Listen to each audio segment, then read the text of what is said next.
ড্রেসের নিচে তুই কিছু বলছি না ভাই, আমি গেলাম, আমি ঘুমাবো, যেন আমি চলে আসি। ওনার সাথে এই তো প্রায় 1 মিনিটের মতো তর্কাতর্কি হয়ে চলে আসি। শুটিংয়ে গিয়ে যে ট্র্যাপে পড়ার গল্প আমরা আগে শুনেছিলাম সেই মানুষটা। জি। এবং তোমার সাথে হচ্ছে ওইখানটায় বোন বাজে কিছু হওয়ার সম্ভাবনা ছিল। হ্যাঁ। আমাকে আগে ওইটুকু বলো, হাউ ইট হ্যাপেন। আমি তো যাকে নিয়ে বলতে আসছি মূলত ওনাকে আমি আগে থেকেই চিনতাম। ওকে। ওনারা যখন টিকটক ভিডিওস করে ওখানে একটা ওর একটা আমি মিউজিক ভিডিও দেখি, কিছু কাট থাকে, তো গানটা ওই সময় প্রচুর মোটামুটি ভালো একটা হিট যায়। একটা গান মোটামুটি ভালো হিট যায়। তো হিট যাওয়ার পরে আমি যেহেতু মডেলিংয়ের সাথে ছিলাম, তো হয়তো আমার একটু গ্যাপে গ্যাপে ছিল স্টাডির জন্য, এটার জন্য রেগুলার ছিলাম না। তো আমি চাচ্ছিলাম যে ওই সময় থেকে রেগুলার হওয়ার। তো এর আগে আমার বিয়ে হয়, তো বিয়ের জন্য হাজব্যান্ডের একটা ইস্যুস ছিল, সে চাচ্ছিল না। দেন যখন চাচ্ছিল ওই সময়টাতে আমি সম্রাট ভাইকে পাই। তখন ওনার টিকটক বায়োতে ওনার আইডি ইয়াটা ছিল, লিঙ্কটা ছিল, তো ওখান থেকে নক করা হয়। আমি রিকোয়েস্ট পাঠানো 2 থেকে 3 দিন পর উনি রেসপন্স করে। তো ভাইকে আমি রিকোয়েস্ট করেছিলাম যে ভাই আমি তো কাজ করতে চাই, আমি তো আগেও কিছু কাজ করেছি, তো আমাকে একটু সুযোগ দেন। দেন ভাইয়া আমাকে এই নেগেটিভ সাইডগুলো যেটা হয়, নেগেটিভিটি যেটা মিডিয়াতে, ও তো আমাকে বুঝালো। আমি তো ওনাকে ফার্স্ট বলে দিচ্ছে যে আমি ম্যারিড। তো বলে ঠিক আছে, যেহেতু তুমি ম্যারিড তাহলে এখানে তোমার না আসা বেটার। আমি বলছি না, আমার হাজব্যান্ডের এখানে সাপোর্ট আছে, সে কিন্তু একজন সিঙ্গার, সে প্রফেশনাল একজন সিঙ্গার। তো বললো যে ঠিক আছে আমি দেখবো। বলে ঠিক আছে আমি দেখবো। আমি বলি যে আপনি আমাকে ছোট বোনের মতো একটু হেল্প করেন, জাস্ট 2-1টা কাজ আমাকে দিয়ে যদি সুবিধা হয়, আমার পেমেন্ট লাগবে না, জাস্ট আমি চাচ্ছি যে রেগুলার হতে। আমি চাচ্ছিলাম যে আমার ফেসটা মানুষ চিনো। তো ওই ক্ষেত্রে আমি যে ভাই আমার পেমেন্ট লাগবে না, আমি কাজ করব। বলে ঠিক আছে আমি দেখব।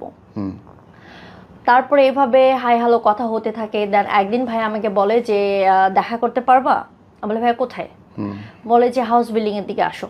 তো আমার বাসা কাছেই, আমার বাসা দক্ষিণখানে। তো আমি বললাম ঠিক আছে ভাই আমি আসতেছি। তো আমাকে একটা শর্ত দিয়েছিল যে আমার সাথে তো তোমার ভাবি বা বের হয়, তো তারা যেন না জানে আজকে তুমি আমার সাথে মিট করছো বা আমার সাথে মিট হয়েছে। ঠিক আছে ভাই সমস্যা নেই। তখন কিন্তু আমার একটু ভয় কাজ করেছিল। তো তারপরে ভাবলাম হাউস বিল্ডিং যেহেতু, উনি তো আমাকে রোড সাইডে দেখা করবে, তো তারপরে সাহস করে গিয়েছিলাম।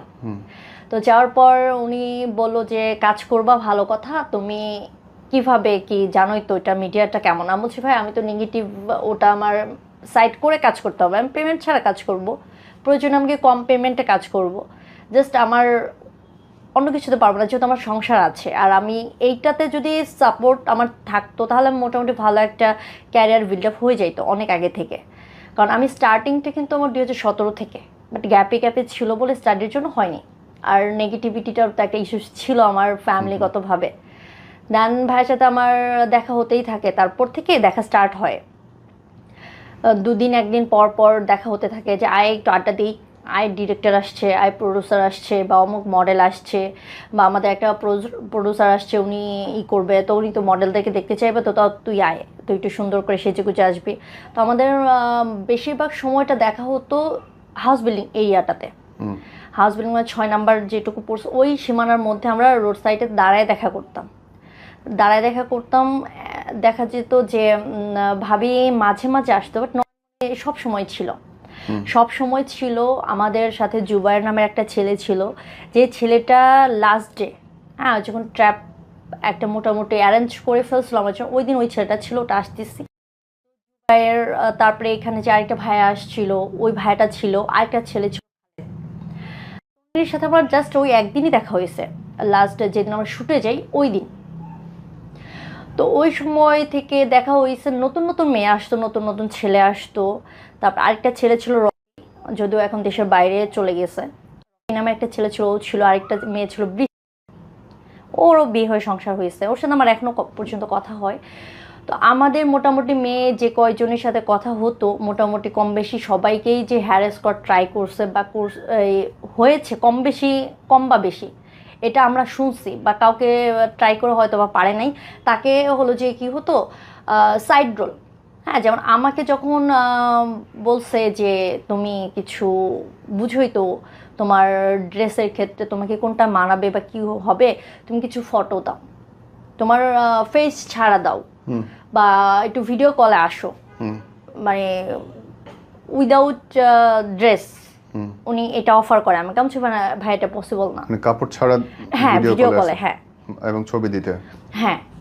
তো আমাকে এটা হলো যে কয়েকদিন পুশ করে, তো বলে যে এইগুলো যে বলছি এগুলো ভাবি এবং মনে যেন না জানে। আমি বলছি ভাই এটা তো সম্ভব না, এটা কেমনে কি, আমি তো একজন ওয়াইফ, এইসব আমার দ্বারা সম্ভব না। দেন এইসব কথা যখন হতেই থাকে, বাট আমি একটা সময় বলে যে দেখ আচ্ছা ঠিক আছে বাদ দিয়ে এগুলো, তুই আমার বোনের মতো, তোকে আমি লিড না দিতে পারলেও তোকে আমি এমন কিছু কাজ দিব যেখানে থেকে মানুষ তোকে চিনবে। এর মধ্যে হলো যে আমার হাজবেন্ড একটা গান রেডি করা ছিল, জি ওর একটা হ্যাঁ অডিও একটা গান রেডি করা ছিল ভাইয়ার, এখন ওর গানটা রেডি করা ছিল তখন। এখন কিন্তু আমার হাজবেন্ডের মোটামুটি একটা পরিচিত আসছে, এখন চিনে।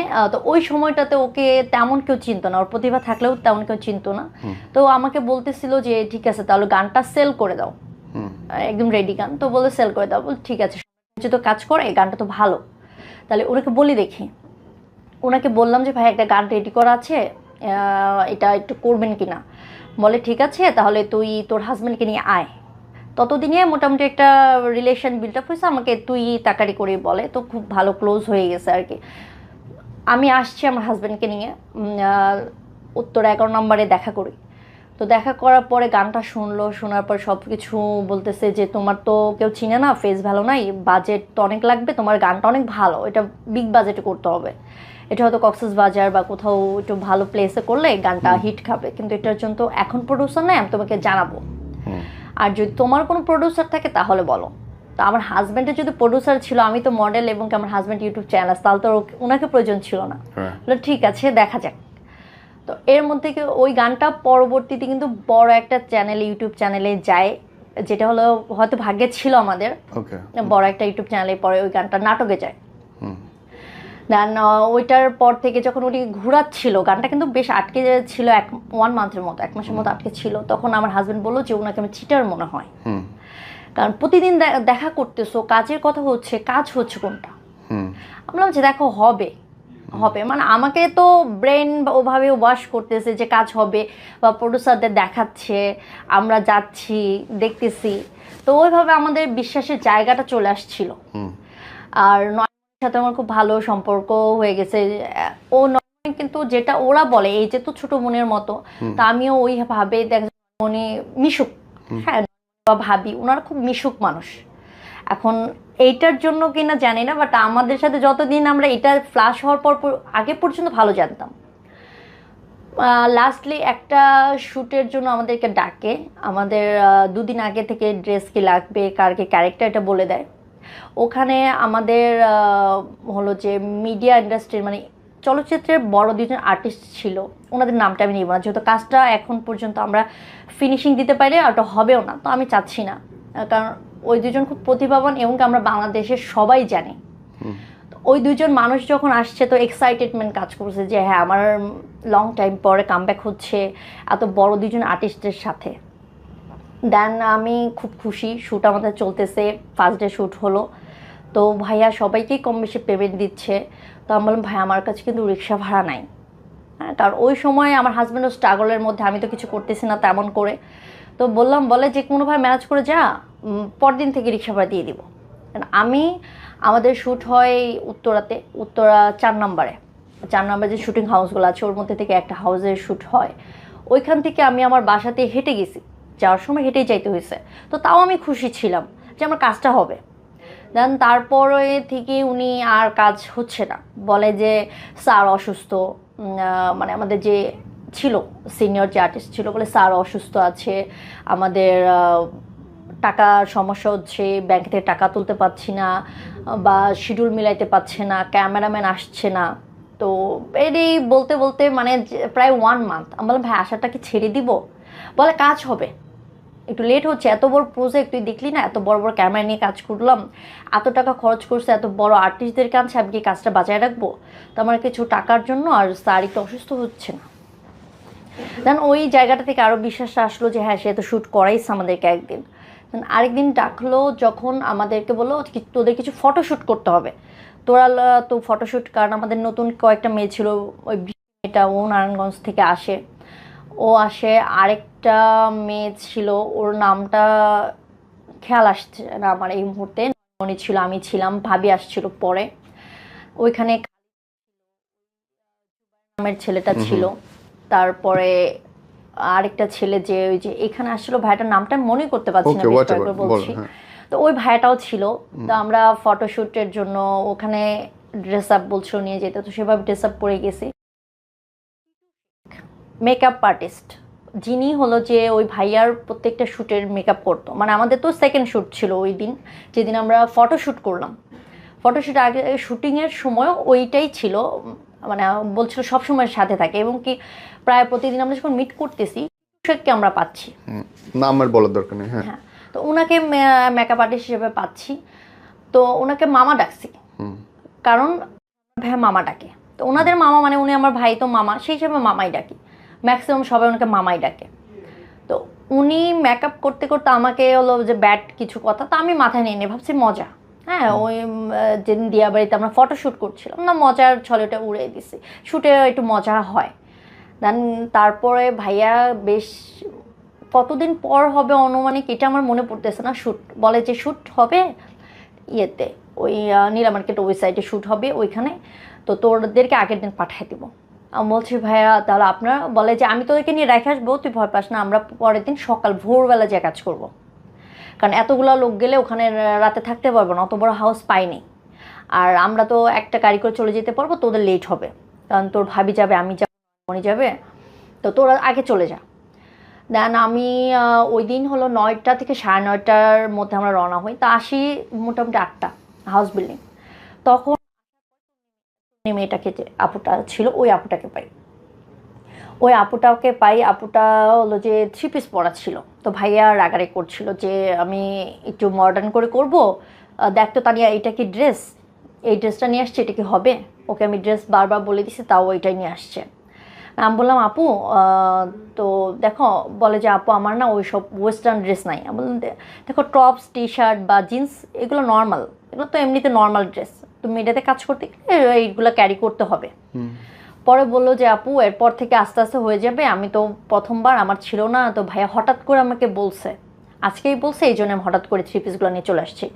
পরে বললো ঠিক আছে হবে। তো আমি বললাম ভাইয়া তো কয়টা কাজ করবেন? ওই আপুটা ওকে লিড থাকবে, বল না ওকে একটা সাইড ক্যারেক্টার দেব। তো আমাকে যেটা বললো যে 2টা লিজেন্ডারি সিঙ্গারের কথা। তো আমি বললাম ঠিক আছে, আমি তো খুব খুশি, মহা খুশি যে কাজ করব। দেন ভাইয়া আমাকে ওই মেয়েটাকে, আমার হাজব্যান্ডও আসছিল আমাকে আগায় দেওয়ার জন্য, তো আমাকে আগায় দিয়ে 9:30টার দিকে আমরা রওনা হই, ও বাসায় চলে যায়। আমি পরে বলছি দেখো আমি তো রাত করে, তাও ভয় লাগতেছে, তুমি কিন্তু আমার কলে থাকবা, আমার হাজব্যান্ডকে বলতে তুমি কিন্তু কলে থাকবা। তো ওখানে গিয়েই মোটামুটি ভাইয়া বলে যে কিছু ড্রেস দিয়ে তুই ট্রায়াল দে, আমি তোকে দেখবো।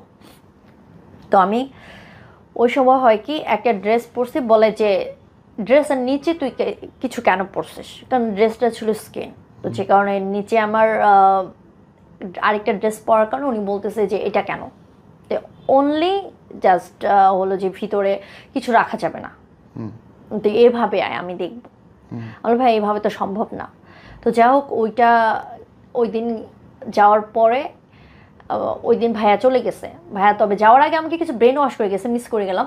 ব্রেন ওয়াশটা হলো যে বলতেছে যে দেখ টাকা পয়সা সবারই দরকার আছে, টাকা তোরও দরকার আছে, আমারও দরকার আছে, তো এখন যদি আমি তো আর ছেলে মানুষ, আর ডিরেক্টর কয়টা বা প্রডিউসার ম্যানেজ করতে পারে, তুই যদি চেষ্টা করিস আমি কিছু প্রডিউসার ম্যানেজ করে দিব, বাট ওদেরকে তোকে বুঝাইতে হবে, টাইম দিতে হবে, ওখান থেকে মোটামুটি তোর একটা ভালো আর্নিং চলে আসবে, প্লাস আমাদের কাজটাও হয়ে যাবে। তো তুই এটা চাস কি না? বলছি ভাই এটা কেমন সম্ভব, আমি যদি প্রডিউসারকে ম্যানেজ করতে পারি তাহলে তো নিজেই কাজ করে ফেলতে পারি, তাহলে তো আপনাকে আর প্রয়োজন হচ্ছে না। তো বলে যে দেখ বুঝার চেষ্টা কর। তো আমি ওই সময় চিন্তা করলাম যে আর্গুমেন্টে না যাই, ভাই যেটা বলছে হ্যাঁ হ্যাঁ করে যাচ্ছি, কারণ ওই দিন তো আমার কাজটা হোক, যেহেতু আমি ওখানে গেছি ওই দিন কাজটা হোক। তো বলতেছে যে তোরা এখানে থাকবে, আমরা চলে যাই। রাতে খাবার দিয়েছে, আমরা খেয়েছি, ভাই আমাদেরকে রেখে চলে আসছে। তো আমি হলো যে একটা রুমে থাকার কথা, যেটা অ্যাজ ইউজুয়াল হওয়ার কথা। তো আমি আর ওই আপুটা একটা রুমে আমরা শুয়ে আছি, আমি আমার হাজব্যান্ডের সাথে কথা বলতেছি, ওই আপুটাও হয়তো বা কারোর সাথে ফোনে কথা বলছিল। ওই সময়ে হয় কি আমাকে ওই তনি আপু একটু বাইরে বের হয়েছিল, বলতেছে যে আপু তোমাকে ডাকে। আমার কে ডাকে? বলে যে মেকআপ ম্যান ডাকছে। তো ভালো, আমি বললাম যে আচ্ছা তাহলে হয়তো আগামীকালে আমার কি মেকআপটা বা কি ড্রেস আপ করবো, হয়তো এটা নিয়ে ডিসকাস করতেই পারে, স্বাভাবিক। আমি এইটা ভেবে আমি বের হই রুম থেকে, ওনার রুমের দরজায় গিয়ে দাঁড়াই যে আমাকে ডাকছেন? বলে হ্যাঁ। বলে যে ভিতর আসেন। আমি বললাম বলেন ভাইয়া, আমি তো ঘুমাই যাবো, অনেক রাত হয়ে গেছে, আমি কথা বলতেছিলাম হাজব্যান্ডের সাথে, ও লাইনে আছে। তখনও আমার হাজব্যান্ড লাইনে। তো বলে যে ভিতর আসেন। তো আমি তখন বলছি, আমার হাজব্যান্ড বললাম যে তুমি একটু কলটা কাটো, হয়তো মেকআপ নিয়ে কথা বলবো, আমি একটু পরে কল ব্যাক করছি। এটা বলে আমি কলটা কাটছি। কেটে ওনাকে আমি বলতেছি বলেন। উনি বারবার বলতেছে ভিতরে আসেন। আমি বলি ভিতরে কিভাবে যাব? আপনি বললে বলেন, আমি তো ঘুমাবো, এখন 12টা বেজে গেছে, আমার তো কালকে সকালে একটা কাজ করতে হবে, না ঘুম না হলে মেকআপ বসবে না। তো বলতেছে আপনি আসেন। আমি বলছি না ভাই, আমি গেলাম, আমি ঘুমাবো, দেন আমি চলে আসি। ওনার সাথে এই তো প্রায় 1 মিনিটের মতো তর্কাতর্কি হয়ে চলে আসি। উনি মন খারাপ করে ফেলে। একটু পরে আমার সম্রাট ভাইয়া ফোন দেয়। সম্রাট ভাইয়া ফোন দিয়ে বলতেছে যে কি হয়েছে? আমি বলি কেন, কি হয়েছে ভাইয়া? বলে যে মামা নাকি তোকে ডাকছে, তুই যাস না। আমি বললাম আমি গিয়েছিলাম, তো গিয়েছিলাম। বলতেছে যে কথা বলবে। তো আমি বলছি ভাইয়া বলেন কি বলবেন। বলছে একটু গল্প করব। তো ভাইয়া বলেন, সকালে আমার শ্যুট আছে, সকালে তো আমি এখন যদি না ঘুমাই, আমার কি কালকে ভালো করে মেকআপটা বসবে, আমি কি কাজ করতে পারবো? পরে বলতেছে যে একটু যা। আমি বললাম কেন? বলে যা, কি বলে শোন। আমি বললাম ভাইয়া আমি পারবো না, আমি এখন ঘুমাবো, আমার প্রচুর ঘুম পাইছে, আমি এমনিতেই আর্লি ঘুমায় যাই। তো বলার পরে ভাইয়া ফোনটা কেটে দেয়। একটু পরে উনি আবার ঘুরঘুর করতেছে, মেকআপ আর্টিস্ট আমার পিছনে ঘুরঘুর করতেছে। দেন যে ছেলেটা ছিল জুবাইর, তো উনি আইসা আমাকে বলতেছে যে কি ব্যাপার, তুমি কেন যাও নাই? যাচ্ছে যাও, কথা বলো। আমরা কি কথা বলবো? বলে যে একটু গল্প সল্প হয়তো করবে। আমি বললাম ভাই গল্প করলে তো উনি বাইরে করতে পারে, উনি দরজায় দাঁড়াও করতে পারে, রুমে যাইতে হবে কেন? আবার আমাকে ফোন দেয়, বলে দেখ তোকে একটা কথা বলি। আমি বলি কি? বলতেছে যে এখন কি বলবো, তোর কিভাবে বলবো, তোর তো ছোটো বোনের মতো দেখি, তুই আমাকে ভাইয়ের মতো ভাবিস। বলে ভাইয়া ভাই বলেন। বলে যে দেখ এতগুলো টাকা অ্যারেঞ্জ করছি আমি, এতগুলা ক্যামেরাম্যান সব চলে আসবে সকালবেলা, আমার ডিরেক্টর বলা আছে, ক্যামেরা লাইট সব কিছু বলা আছে, আরও আর্টিস্ট বলা আছে তারা চলে আসবে, আমরা তো আছি আসবো। দেখ আমি এত টাকা দিয়ে হাউসটা ভাড়া নিছি, তোরাও চলে গেছি, সব কিছু এখন জাস্ট তোর জন্য আমার সব কিছু পণ্ড হয়ে যাবে। আমি কি করছি ভাইয়া? বলে যে মামা কি বলে একটু শোন। বলে মামা কি বলে? উনি আমাকে মেবি ব্যাড ইঙ্গিত করতেছে। উনি বললো যে ডিরেক্ট বলে ফেললো যে সে তোকে কাছে পাইতে চাচ্ছে, তুই একটু বুঝ, এটা তো কেউ জানবে না, জাস্ট আমার তোর আর মা এর মধ্যে থাকবে। ভাই এটা কেমন কথা বললেন? এটা কেমন কথা বলে ফেলেন আপনি? আমি যেন ওয়াইফ, আর আপনি আমাকে বোন বলছেন, আপনি বোনকে এটা কিভাবে বলতে পারেন? জাস্ট তাও একটা মেকআপ আর্টিস্টের সাথে আমি এটা করবো, ওর সাথে আমার যায় কিভাবে কি বলতেছেন? তো আপনি যদি কেউ বলতো আপনি পারতেন? দেন উনি বলতেছে তুই এটা কেমন কথা বললি, তুই আমার এত বড় কথাটা বলার রাইট কিভাবে রাখলি? বলে মুখের ফোনটা কেটে দিচ্ছে। দেন একটু পর আসছে আমার রুমে, এসব বলতেছে তানিয়া কি হয়েছে? আমি বললাম ভাই কি হয়েছে জানেন না? বলে তুমি কি এই কাজটা ঠিক করছো? আমি বললাম কোন কাজটা? বলে যে তোমাকে যাই কিছু বলো তুমি অন্যভাবে বলতে পারতা, যে ভাই আপনি আমাকে ছোট বোনের মধ্যে দেখেন এটা কীভাবে করলেন, বাট যে কতটা কাছের, তার কতটা আপন তুমি এটা জানো, তার কথা তুমি কীভাবে বললা? আমরা সে আমাকে কিভাবে বলা রাইট লাগলো? আমিও তো কারো বোন, আমি কারো ওয়াইফ, সে তো ভালো করে জানে। তো সে নয়নমণির কথা শুনতে পারতেছে না, এটা যদি আমার বড় ভাই শুনে তার রিয়াকশন কি থাকবে? তো তার তো এটা বোঝাতে ছিল, নয়নমণিকে বললাম সহ্য করতে পারবো না, তাহলে সেও কারো বোন। এটা বলার পর বললো যে ঠিক করে না, ভাইকে সরি ভাবে বোঝানোর ট্রাই করতেছে, কেন বলছি এটা ভুল করে ফেলছি।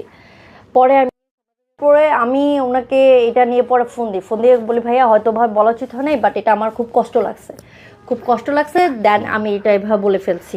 তো ভাই আমার এটা সম্ভব না, আমি শ্যুট করবো না, আমি চলে যাবো। পর বলতেছে আমার এতগুলো টাকা কিভাবে জড়বে না। আমি বলছি আপনি মেকআপ আর্টিস্টের থেকে নিয়ে নেবেন, কারণ এইটার দায়িত্ব আমার না, এটা দায়িত্ব আমার না। এটা যদি আপনি আগে বলতেন তাহলে আমি শুটেই আসতাম না। তো ওই সময় আবার মেয়েটা সাথে এক রুমে ওনার লকড, যখন আমি ভাইয়ের সাথে তর্কাতর্কিগুলো চলতেছে ওরা লকড। তো আমি বেশ অনেকক্ষণ দরজা নক করার পর প্রায় 3 থেকে 5 মিনিট পরে দরজা খুলছে। তো তখন আমি আমার হাজব্যান্ডকে ফোন দিয়ে বলতেছি যে এরকম হয়েছে, শেয়ার করছি যে তুমি প্লিজ একটু ভিডিও কল আমাকে সকাল পর্যন্ত, এখন তো আর বেরোতে পারবো না, তুমি একটু থাকো, আমার ভয় করতেছে। তাহলে আমার হাজব্যান্ড প্রায় সারা রাত ওভাবেই রয়েছে আমার সাথে কলে। যখন 5টা 5:30টার মতো বাজে, ওই সময়টায় ভাইয়া পরে বলতেছে ঠিক আছে সকালে তোদেরকে টাকা দিচ্ছি 1000, আমি বিকাশ পাঠায় তোরা চলে যা, শ্যুট করবো না, যা হয়েছে হয়েছে, আমার লস। উনি দেন বললো তন্নির বিকাশ, উনি 1000 টাকা পাঠায়। তো তন্নির কাছে ক্যাশ টাকা ছিল। তো আমরা পরে ভোরবেলাতেই বের হই, কারণ ওইখানে আমি চাচ্ছিলাম কখন বের হইতে পারবো, কারণ সারাটা রাত আমার কাছে এত বাজে কাটছে, ভয়ে বা রাগে, দুইটা কাজে করছে আমার, ভয় বা রাগ। এত ছিলাম যে ভাইকে তো আমি অনেক বিশ্বাস করতাম। তো আমাকে ফোন দিয়েছে, নর্মালি বলতেছে দেখো মাহির তুমি এটা নিয়ে এত করো না, তো মামা হয়তো বা এটা কীভাবে বলে ফেলতে যাই না, ওইটা হলো যে বাবা টাকাটা অনেক লস হবে তো ওই জন্য বলছে, বাট বাবা কিন্তু এমন মানুষ না বলতেছে। ঠিক আছে ওকে ফাইন। আমি ওই সময় আর আমি ওখান থেকে বের হয়ে একটা সিএনজি পাই, আমরা ওখান থেকে চলে আসি পর্যন্ত। ওখান থেকে আপুটা তো চিনে না তেমন একটা, তো খিলক্ষেত থেকে আমি ওকে বলি কোন বাসে যাইতে হবে, ওকে দিয়ে দিই, ও চলে যায়, আমিও চলে আসি। দেন ওই আপুটার সাথে আমার আবার ফেসবুক এক্সচেঞ্জ হয়েছিল। ওই সময়ে আপুটা আমাকে পরের দিন নক করে, মেবি 1-2 দিন পরে নক করে বলে যে আমার তো প্রবলেম হচ্ছে, ভাইয়া মনে হয় আমার ভিডিও কাউকে ছড়াই দিছে, আমার বয়ফ্রেন্ডের ঝামেলা করতেছে, আমার কেউ তো ব্ল্যাকমেল করতেছে, তার শুটিং করি নাই বলে। তো এই মেয়েটা আমাকে বলে, আমরা কি বলেছে আমার বয়ফ্রেন্ডটা নিয়ে আমার সাথে খুবই ঝগড়া করতেছে, আমার সাথে খুব ঝামেলা হচ্ছে, এখন আমি কি করব। আমি বললাম যে এখন তুমি কি, বলে যে হ্যাঁ আপু আমার তো বলছিল আমি তো এটা করছি। আমি বললাম পাগল নাকি, এটা করছো ঠিক আছে, তুমি ফেস কেন শো করছো? আমার সাইড থেকে মনে হলো যে এখন তো করেই ফেলছে, এখন তো কিছু করার নেই। বললাম যে নেক্সট টাইম এরকম বোকামি করবা না। বলে যে আপু আমি তো আসলে মিডিয়ার সাথে সম্পৃক্ত না, বুঝি না। হ্যাঁ বলে যে আমি বুঝি না, আমার আইডিয়া নেই। তো ভাই আমাকে বলছিল যে কিছু ছবি দেওয়ার জন্য, তো আমি তো দিয়ে দিছি সরল বিশ্বাসে, আমি তো জানি না এত কিছু হবে।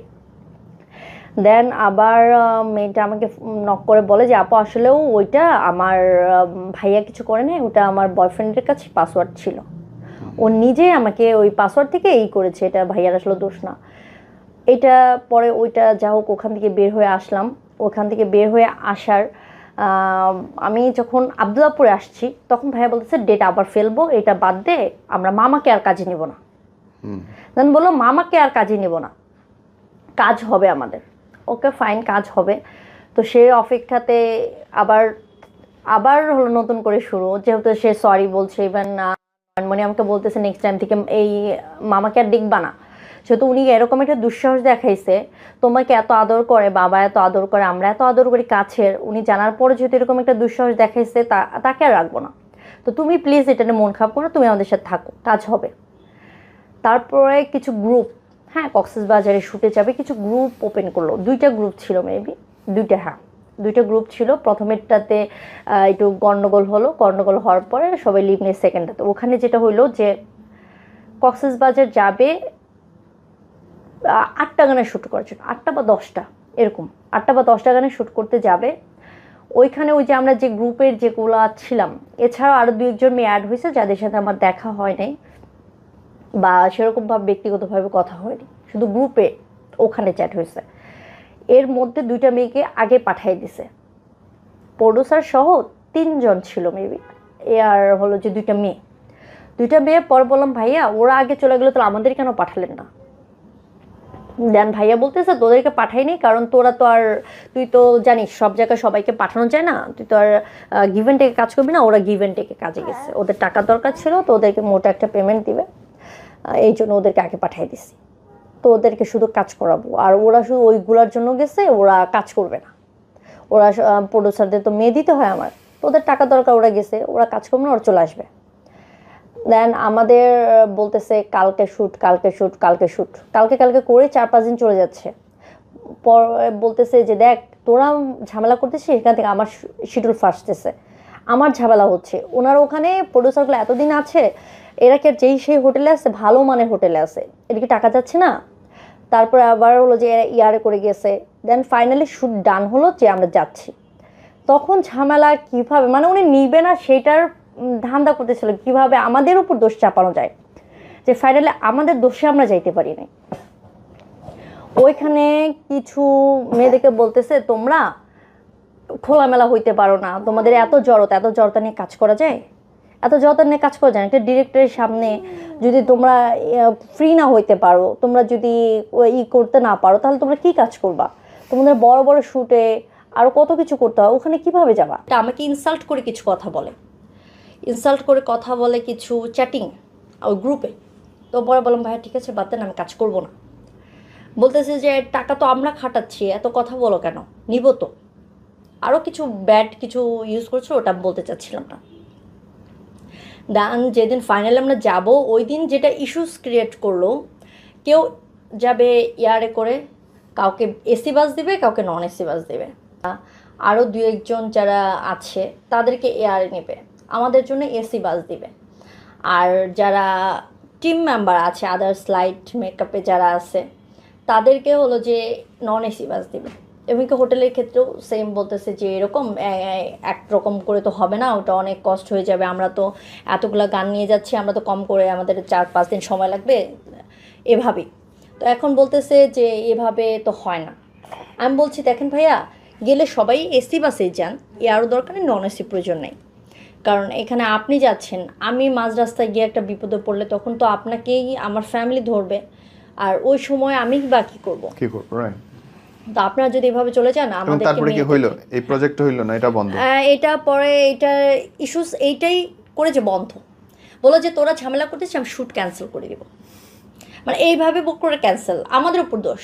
প্রথমে ছিল যে আমরা যে ফ্রি হতে পারি না, খোলামেলা হতে পারি না, উনি যেভাবে বলতেছে ওভাবে পারছি না, আর এটা ক্রিয়েট হলো যে এভাবে।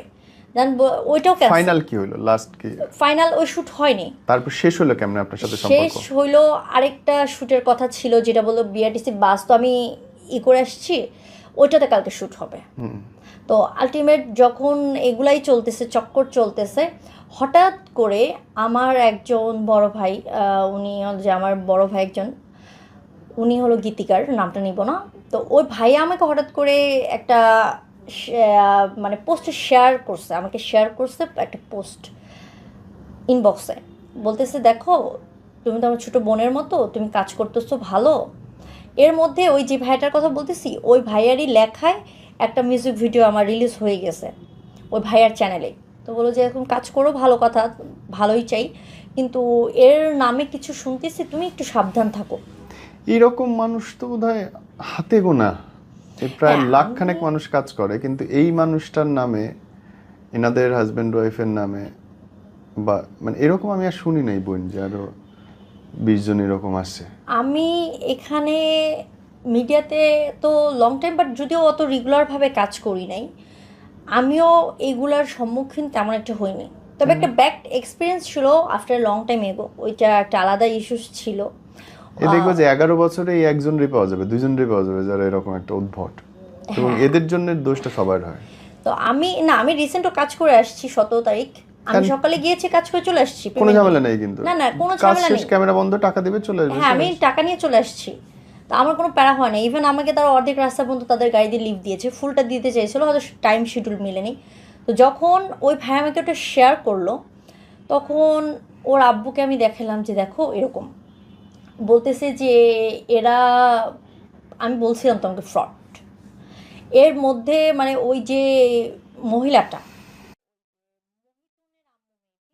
পিচ্চি মেয়েটা, তো ওর আম্মুকেও কিন্তু আমি তাদের সাথে যখন দেখেছি, সে কিন্তু খুব প্রশংসাই করেছে। আমাকেও ওর আম্মু নক করে, ওই মেয়েটার আম্মু নক করে, ওই আন্টি আমাকে নক করে, বলে যে দেখো এরকম বলি, দেখেন আন্টি আপনি টাকা দিয়েছেন তখন আমি জানি না, এখন যদি ঝামেলা হয় এটা আমাকে বললে লাভ নেই। আপনার সাথে আমার 2 দিন দেখা হয়েছিল, আমরা যে দিন নাটকে শ্যুট করি ওই দিন কিন্তু ওনার সাথে দেখা হয়, সেকেন্ড বার্থডেতে যে আমরা বলছি না বোন আমার তো এখন একটু সমস্যা চলতেছে, আমি যাইতে পারছি না। তো বলতেছে না তোমাকে প্লিজ আসতেই হবে, এভাবেই করো না, তুমি প্লিজ না আসলে আমি খুব কষ্ট পাবো। তো আমি যাই, কিছু জুয়েলারি, যেহেতু মেয়েদের এটা একটা বলো যে দুর্বল পয়েন্ট, আমি ওর জন্য 5 বা 6 জোড়া পাথরের জুয়েলারি নিয়ে যাই। তো ওইটাই ওকে গিফট করি। আমার হাজব্যান্ডকেও যাইতে বলছে, তো আমি বলছি না, আমার হাজব্যান্ড এইসব পছন্দ করে না। ওই দিন যাওয়ার পরেও কে আসছে গেস্ট, ওর ছিল কি গিফট কি আনছে, গিফট কি আনছে, এবং কেউ সবসময় খেতে থাকতো। আমি কিন্তু প্রশংসা করতাম যে এত প্রচুর খাও তুমি, তারপর তুমি এত স্লিম কিভাবে, তো প্রচুর খেতে থাকতো। এবং কেউ হতো কি যে ও খাবে, আমরা আছি বলে এই তোদেরকে এরকম খাওয়ার দরকার নাই, আমিও কিন্তু খাচ্ছি না, উনি একা খাক। হ্যাঁ, ও একা খাইতো। তো দেখা যেত যে আমি একদিন লজ্জায় পড়ে আমি নিজের টাকা দিয়ে খেয়েছিলাম। এটা ছিল মানে উত্তরাতেই 11-12 মাঝামাঝি একটা রেস্টুরেন্টে, যে শেষে বললাম না ভাই আর সমস্যা নাই, আমি কি এত গরিব হয়েছি নাকি, কারণ মজার ছলে পর নিজেই খেয়েছি, এরকম হয়েছে। তোমার এই স্টোরিটা থেকে মানুষ যদি শেখে, কি শিখতে পারে বলো তো? শিখতে পারে হলো যে অতিভক্তি চোরের লক্ষণ। আমি যেটা প্রথমে বলবো, প্রথমে এটা বলবো যে অতিভক্তি চোরের লক্ষণ, যেটা হয়তো বা আজকাল আমাদের এই সময়টাতে মিডিয়া ইন্ডাস্ট্রিতে প্রচুর বেড়ে গেছে। যারা বলবে কাজ হবে, বিগ প্রজেক্ট হবে, আলটিমেট আমি যেটা দেখছি ভাইয়া, তারা কাজ করে না। হ্যাঁ, আর আমি 17 তারিখে যে কাজটা করেছি, এটা একটা বিগ চ্যানেল, 1 মিলিয়ন প্লাস তাদের সাবস্ক্রিপশন আছে। তো ভাইকে আমি বললাম ভাই আমি কাজ করব। পরে বললো যে ঠিক আছে, তুমি কি আগে কাজ করছো? আমি বলছি হ্যাঁ ভাইয়া করা হয়েছে, কিন্তু ইরেগুলার ছিলাম, এখন আমি ভাইয়া রেগুলার করতে চাচ্ছি। ঠিক আছে, তোমার কাজের লিঙ্ক দিও। দেন আমি একটা গানের লিঙ্কটি ওনাকে শেয়ার করি, এবং কি উনি আমার কাছে ছবি চাই, 2টা ছবি শেয়ার করেছি। ঠিক আছে, আমি তো শ্যুট হবার কথা যে 20 তারিখের দিকে, আমি জানাবো, তুমি একদিন পারলে আমার অফিসে মিট করো কাজের আগে। দেন আমি কিন্তু সেই সুযোগটাও পাইনি। হঠাৎ উনি আমাকে 16 তারিখে কল করে, আমাকে পাইনি, তার আমার হাজব্যান্ডকে রিচ করছে তার অফিস স্টাফের মাধ্যমে। ও আমাকে ফোন দিয়েছে, বলতেছে তুমি একটু কল করো। তো কল করছি, বলে যে কাল শ্যুট আছে, তুমি পারবো? আমরা হ্যাঁ ভাই পারবো। ড্রেস আপ কী লাগবে বলে, তোমাকে আমি জানাই দিচ্ছি টেক্সট। Okay fine. দেন গিয়ে কাজ করে আসছি। এইভাবে আসলে কাজগুলো হয়। আসলেই তাই। যারা বলে যে কাজ করব, প্রডিউসার আছে, বিগ কাজ হবে, আলটিমেট কাজ হয় না। আমি এটাই বলবো, যারা মিডিয়াতে আসতে চায়, এই হবে জিনিসটার মধ্যে যেন না পড়ে। যাদের সাথে আমার এ পর্যন্ত কাজ হয়েছে, হঠাৎ কাজ হয়েছে। কারণ যাদের কাস্টিং দরকার হয় না ভাইয়া, তারা হঠাৎ কাস্ট করে ফেলে। সেটা ছোট থেকে বড়, আমি যেটাই দেখেছি, হঠাৎ কাস্ট হয়ে যায়। 1 দিন বা 2 দিন আগে কল আসবে যে তুমি কাল বা পরশু পাচ্ছ কিনা। আসলেই তাই হয়। তো আমি রেসপন্স করে। তো ভাইকে আমি রিকোয়েস্ট করেছিলাম যে ভাই আমি তো কাজ করতে চাই, আমি তো আগেও কিছু কাজ করেছি, তো আমাকে একটু সুযোগ দেন। দেন ভাইয়া আমাকে নেগেটিভ সাইডগুলো যেটা হয়, নেগেটিভিটি যেটা মিডিয়াতে, ও তো আমাকে বুঝালো। আমি তো ওনাকে ফার্স্ট বলে দিচ্ছে যে আমি ম্যারিড। তো বলে ঠিক আছে, যেহেতু তুমি ম্যারিড, তাহলে এখানে তোমার না আসা বেটার। আমি বলছি না, আমার হাজব্যান্ডের এখানে সাপোর্ট আছে, সে কিন্তু একজন সিঙ্গার, সে প্রফেশনাল একজন সিঙ্গার। তো বললো যে ঠিক আছে আমি দেখবো। বলে ঠিক আছে আমি দেখবো। আমি বলি যে আপনি আমাকে ছোট বোনের মতো একটু হেল্প করেন, জাস্ট 2-1টা কাজ আমাকে দিয়ে যদি সুবিধা হয়, আমার পেমেন্ট লাগবে না, জাস্ট আমি চাচ্ছি যে রেগুলার হতে। আমি চাচ্ছিলাম যে আমার ফেসটা মানুষ চিনো। তো ওই ক্ষেত্রে আমি যে ভাই আমার পেমেন্ট লাগবে না, আমি কাজ করবো। বলে ঠিক আছে আমি দেখবো। তারপরে এভাবে হাই হ্যালো কথা হতে থাকে। দেন একদিন ভাই আমাকে বলে যে দেখা করতে পারবা? আমি বলে ভাই কোথায়? বলে যে হাউস বিল্ডিং এর দিকে আসো। তো আমার বাসা কাছেই, আমার বাসা দক্ষিণখানে। তো আমি বললাম ঠিক আছে ভাই, আমি আসতেছি।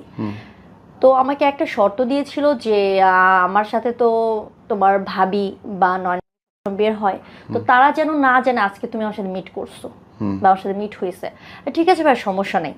তখন কিন্তু আমার একটু ভয় কাজ করেছিল। তো তারপরে ভাবলাম হাউস বিল্ডিং যেহেতু, উনি তো আমাকে রোড সাইডে দেখা করবে, তো তারপরে সাহস করে গিয়েছিলাম। তো যাওয়ার পর উনি বললো যে কাজ করবা, ভালো কথা, তুমি কিভাবে কি জানোই তো এটা মিডিয়াটা কেমন। আমি বলছি ভাই আমি তো নেগেটিভ, ওটা আমার সাইড করে কাজ করতে হবে, আমি পেমেন্ট ছাড়া কাজ করব, প্রয়োজনে আমাকে কম পেমেন্টে কাজ করব, জাস্ট আমার অন্য কিছুতে পারবো না, যেহেতু আমার সংসার আছে। আর আমি এইটাতে যদি সাপোর্ট আমার থাকতো, তাহলে আমি মোটামুটি ভালো একটা ক্যারিয়ার বিল্ড আপ হয়ে যাইতো অনেক আগে থেকে। কারণ আমি স্টার্টিংটা কিন্তু আমার 2017 থেকে, বাট গ্যাপে ছিল বলে স্টাডির জন্য হয়নি। আর নেগেটিভিটিটার তো একটা ইস্যু ছিল আমার ফ্যামিলিগতভাবে। দেন ভাইয়ের সাথে আমার দেখা হতেই থাকে, তারপর থেকে দেখা স্টার্ট হয়। 2 দিন 1 দিন পর পর দেখা হতে থাকে যে আয় একটু আড্ডা দিই, আয় ডিরেক্টর আসছে, আয় প্রডিউসার আসছে, বা অমুক মডেল আসছে, বা আমাদের একটা প্রডিউসার আসছে, উনি করবে, তো উনি তো মডেলদেরকে দেখতে চাইবে, তো তুই আয়, তুই একটু সুন্দর করে সেজেগুজে আসবি। তো আমাদের বেশিরভাগ সময়টা দেখা হতো হাউস বিল্ডিং এরিয়াটাতে, হাউস বিল্ডিং মানে 6 নাম্বার যেটুকু পড়ছে ওই সীমানার মধ্যে আমরা রোড সাইডে দাঁড়ায় দেখা করতাম। দেখা যেত যে ভাবি মাঝে মাঝে আসতো, বাট সব সময় ছিল। আমাদের সাথে জুবায়ের নামের একটা ছেলে ছিল, যে ছেলেটা লাস্ট ডে যখন ট্র্যাপ একটা মোটামুটি অ্যারেঞ্জ করে ফেলছিল আমার জন্য, ওই দিন ওই ছেলেটা ছিল, ওটা আসতেছি। জুবায়ের, তারপরে এখানে যে আরেকটা ভাইয়া আসছিল, ওই ভাইয়াটা ছিল, আরেকটা ছেলে ছিল। এর সাথে আমার জাস্ট ওই একদিনই দেখা হয়েছে, লাস্ট যেদিন আমরা শুটে যাই ওই দিন। তো ওই সময় থেকে দেখা হয়েছে, নতুন নতুন মেয়ে আসতো, নতুন নতুন ছেলে আসতো। তারপর আরেকটা ছেলে ছিল, যদিও এখন দেশের বাইরে চলে গেছে, নামে একটা ছেলে ছিল, ও ছিল, আরেকটা মেয়ে ছিল, ওরও বিয়ে হয়ে সংসার হয়েছে, ওর সাথে আমার এখনো পর্যন্ত কথা হয়। তো আমাদের মোটামুটি মেয়ে যে কয়জনের সাথে কথা হতো, মোটামুটি কম বেশি সবাইকেই যে হ্যারাস করার ট্রাই করছে বা হয়েছে, কম বা বেশি, এটা আমরা শুনছি। বা কাউকে ট্রাই করে হয়তো বা পারে নাই, তাকে হলো যে কি হতো, সাইড রোল। যেমন আমাকে যখন বলছে যে তুমি কিছু বুঝোই তো, তোমার ড্রেসের ক্ষেত্রে তোমাকে কোনটা মানাবে বা কি হবে, তুমি কিছু ফটো দাও, তোমার ফেস ছাড়া দাও, বা একটু ভিডিও কলে আসো, মানে উইদাউট ড্রেস। উনি এটা অফার করে আমাকে, আমি ভাই এটা পসিবল না, কাপড় ছাড়া ভিডিও কলে, এবং ছবি দিতে। তো আমাকে এটা হলো যে কয়েকদিন পুশ করে, তো বলে যে এইগুলো যে বলছি এগুলো ভাবি এবং মনে যেন না জানে। আমি বলছি ভাই এটা তো সম্ভব না, এটা কেমনে কি, আমি তো একজন ওয়াইফ, এইসব আমার দ্বারা সম্ভব না। দেন এইসব কথা যখন হতেই থাকে, বাট আমি একটা সময় বলে যে দেখ আচ্ছা ঠিক আছে বাদ দিয়ে এগুলো, তুই আমার বোনের মতো, তোকে আমি লিড না দিতে পারলেও তোকে আমি এমন কিছু কাজ দিব যেখানে থেকে মানুষ তোকে চিনবে। এর মধ্যে হলো যে আমার হাজবেন্ড একটা গান রেডি করা ছিল, অডিও একটা গান রেডি করা ছিল ভাইয়ার, এখন ওর গানটা রেডি করা ছিল তখন। এখন কিন্তু আমার হাজবেন্ডের মোটামুটি একটা পরিচিত আসছে, এখন চিনে। তো ওই সময়টাতে ওকে তেমন কেউ চিনতো না, ওর প্রতিভা থাকলেও তেমন কেউ চিনতো না। তো আমাকে বলতেছিল যে ঠিক আছে তাহলে গানটা সেল করে দাও, একদম রেডি গান। তো বলে সেল করে দাও, বল ঠিক আছে, তো কাজ করে, এই গানটা তো ভালো, তাহলে ওনাকে বলি দেখি। ওনাকে বললাম যে ভাই একটা গান রেডি করা আছে, এটা একটু করবেন কিনা। বলে ঠিক আছে তাহলে তুই তোর হাজবেন্ডকে নিয়ে আয়। ততদিনে মোটামুটি একটা রিলেশন বিল্ড আপ হয়েছে, আমাকে তুই তাকারি করে বলে, তো খুব ভালো ক্লোজ হয়ে গেছে আর কি। আমি আসছি আমার হাজবেন্ডকে নিয়ে, উত্তর 11 নম্বরে দেখা করি। তো দেখা করার পরে গানটা শোনার পর সব কিছু বলতেছে যে তোমার তো কেউ চিনে না, ফেস ভালো নাই, বাজেট তো অনেক লাগবে, তোমার গানটা অনেক ভালো, এটা বিগ বাজেটে করতে হবে, এটা হয়তো কক্সবাজার বা কোথাও একটু ভালো প্লেসে করলে গানটা হিট খাবে, কিন্তু এটার জন্য তো এখন প্রডিউসার নাই, আমি তোমাকে জানাবো, আর যদি তোমার কোনো প্রডিউসার থাকে তাহলে বলো। তো আমার হাজব্যান্ডের যদি প্রডিউসার ছিল, আমি তো মডেল এবং আমার হাজব্যান্ড ইউটিউব চ্যানেল, তাহলে তো ওনাকে প্রয়োজন ছিল না। ঠিক আছে দেখা যাক। তো এর মধ্যে ওই গানটা পরবর্তীতে কিন্তু বড় একটা চ্যানেল, ইউটিউব চ্যানেলে যায়, যেটা হলো হয়তো ভাগ্যে ছিল আমাদের, বড় একটা ইউটিউব চ্যানেলে পরে ওই গানটা নাটকে যায়। দেন ওইটার পর থেকে যখন উনি ঘুরাচ্ছিল গানটা, কিন্তু বেশ আটকে ছিল 1 মান্থের মতো, 1 মাসের মতো আটকে ছিল। তখন আমার হাজবেন্ড বললো যে ওনাকে আমি চিটার মনে হয়, কারণ প্রতিদিন দেখা করতেছো, কাজের কথা হচ্ছে, কাজ হচ্ছে কোনটা। আমি বললাম যে দেখো হবে, মানে আমাকে তো ব্রেন ওভাবে ওয়াশ করতেছে যে কাজ হবে, বা প্রডিউসারদের দেখাচ্ছে, আমরা যাচ্ছি দেখতেছি, তো ওইভাবে আমাদের বিশ্বাসের জায়গাটা চলে আসছিল। আর সাথে আমার খুব ভালো সম্পর্ক হয়ে গেছে। ও কিন্তু যেটা ওরা বলে এই যে তো ছোট বোনের মতো, তা আমিও ওইভাবে মনে মিশুক, ভাবি ওনারা খুব মিশুক মানুষ। এখন এইটার জন্য কিনা জানি না, বাট আমাদের সাথে যতদিন আমরা এটা ফ্লাশ হওয়ার পর আগে পর্যন্ত ভালো জানতাম। লাস্টলি একটা শ্যুটের জন্য আমাদেরকে ডাকে, আমাদের 2 দিন আগে থেকে ড্রেস কি লাগবে, কার কি ক্যারেক্টার এটা বলে দেয়। ওখানে আমাদের হলো যে মিডিয়া ইন্ডাস্ট্রির মানে চলচ্চিত্রের বড় 2জন আর্টিস্ট ছিল, ওনাদের নামটা আমি নিব না, যেহেতু কাজটা এখন পর্যন্ত আমরা ফিনিশিং দিতে পারি আর ওটা হবেও না, তো আমি চাচ্ছি না, কারণ ওই 2জন খুব প্রতিভাবান এবং আমরা বাংলাদেশের সবাই জানি। ওই 2জন মানুষ যখন আসছে তো এক্সাইটেডমেন্ট কাজ করছে যে হ্যাঁ আমার লং টাইম পরে কামব্যাক হচ্ছে এত বড় 2জন আর্টিস্টের সাথে। দেন আমি খুব খুশি, শ্যুট আমাদের চলতেছে, ফার্স্ট ডে শ্যুট হলো। তো ভাইয়া সবাইকেই কম বেশি পেমেন্ট দিচ্ছে। তো আমি বললাম ভাই আমার কাছে কিন্তু রিক্সা ভাড়া নাই। হ্যাঁ, কারণ ওই সময় আমার হাজব্যান্ডও স্ট্রাগলের মধ্যে, আমি তো কিছু করতেছি না তেমন করে। তো বলে যে কোনোভাবে ম্যানেজ করে যা, পরদিন থেকে রিক্সা ভাড়া দিয়ে দিব। আমি আমাদের শ্যুট হয় উত্তরাতে, উত্তরা 4 নম্বরে, 4 নম্বরে যে শুটিং হাউসগুলো আছে ওর মধ্যে থেকে একটা হাউসের শ্যুট হয়। ওইখান থেকে আমি আমার বাসাতে হেঁটে গেছি, যাওয়ার সময় হেঁটেই যাইতে হয়েছে। তো তাও আমি খুশি ছিলাম যে আমার কাজটা হবে। দেন তারপরে থেকে উনি আর কাজ হচ্ছে না, বলে যে স্যার অসুস্থ। মানে আমাদের যে ছিল সিনিয়র যে আর্টিস্ট ছিল, বলে স্যার অসুস্থ আছে, আমাদের টাকার সমস্যা হচ্ছে, ব্যাংক থেকে টাকা তুলতে পারছি না, বা শিডিউল মিলাইতে পারছে না, ক্যামেরাম্যান আসছে না। তো এই বলতে বলতে মানে প্রায় 1 মান্থ আমি বললাম ভাই আশাটা কি ছেড়ে দিব? বলে কাজ হবে, একটু লেট হচ্ছে, এত বড় প্রজেক্ট তুই দেখলি না, এত বড় বড় ক্যামেরা নিয়ে কাজ করলাম, এত টাকা খরচ করছে, এত বড় আর্টিস্টদের কাছে আমি কি কাজটা বাঁচায় রাখবো? তো আমার কিছু টাকার জন্য, আর স্যার একটু অসুস্থ হচ্ছে না। দেন ওই জায়গাটা থেকে আরও বিশ্বাসটা আসলো যে হ্যাঁ সে তো শ্যুট করাইছে আমাদেরকে একদিন। আরেকদিন ডাকলো যখন আমাদেরকে বললো তোদের কিছু ফটোশ্যুট করতে হবে, তোরা তো ফটোশ্যুট, কারণ আমাদের নতুন কয়েকটা মেয়ে ছিল, ওই মেয়েটা ও নারায়ণগঞ্জ থেকে আসে, ও আসে, আরেকটা মেয়ে ছিল ওর নামটা খেয়াল আসছে না আমার এই মুহূর্তে, মনে ছিল, আমি ছিলাম, ভাবি আসছিল পরে। ওইখানে নামের ছেলেটা ছিল, তারপরে আরেকটা ছেলে যে ওই যে এখানে আসছিল, ভাইটার নামটা মনে করতে পারছি না, বেশ কয়েকবার বলছি। তো ওই ভাইটাও ছিল। তো আমরা ফটোশ্যুটের জন্য ওখানে ড্রেস আপ বলছিল নিয়ে যেতে, তো সেভাবে ড্রেস আপ পরে গেছি। মেকআপ আর্টিস্ট যিনি হলো যে ওই ভাইয়ার প্রত্যেকটা শ্যুটের মেকআপ করতো, মানে আমাদের তো সেকেন্ড শ্যুট ছিল ওই দিন, যেদিন আমরা ফটোশ্যুট করলাম। ফটোশ্যুট আগে শুটিংয়ের সময়ও ওইটাই ছিল, মানে বলছিল সবসময় সাথে থাকে, এবং কি প্রায় প্রতিদিন আমরা যখন মিট করতেছি শেখকে আমরা পাচ্ছি, নামের বলার দরকার নেই। হ্যাঁ, তো ওনাকে মেকআপ আর্টিস্ট হিসেবে পাচ্ছি। তো ওনাকে মামা ডাকছি, কারণ ভাই মামা ডাকে, তো ওনাদের মামা মানে উনি আমার ভাই, তো মামা সেই হিসেবে মামাই ডাকি, ম্যাক্সিমাম সবাই ওনাকে মামাই ডাকে। তো উনি মেকআপ করতে করতে আমাকে হলো যে ব্যাড কিছু কথা, তো আমি মাথায় নিয়ে ভাবছি মজা। হ্যাঁ, ওই যেদিন দিয়াবাড়িতে আমরা ফটোশ্যুট করছিলাম না, মজার ছলে ওটা উড়িয়ে দিছি, শ্যুটে একটু মজা হয়। দেন তারপরে ভাইয়া বেশ কতদিন পর হবে অনুমানিক, এটা আমার মনে পড়তেছে না, শ্যুট বলে যে শ্যুট হবে ইয়েতে, ওই নীলা মার্কেট ওয়েবসাইটে শ্যুট হবে ওইখানে, তো তোদেরকে আগের দিন পাঠিয়ে দিব।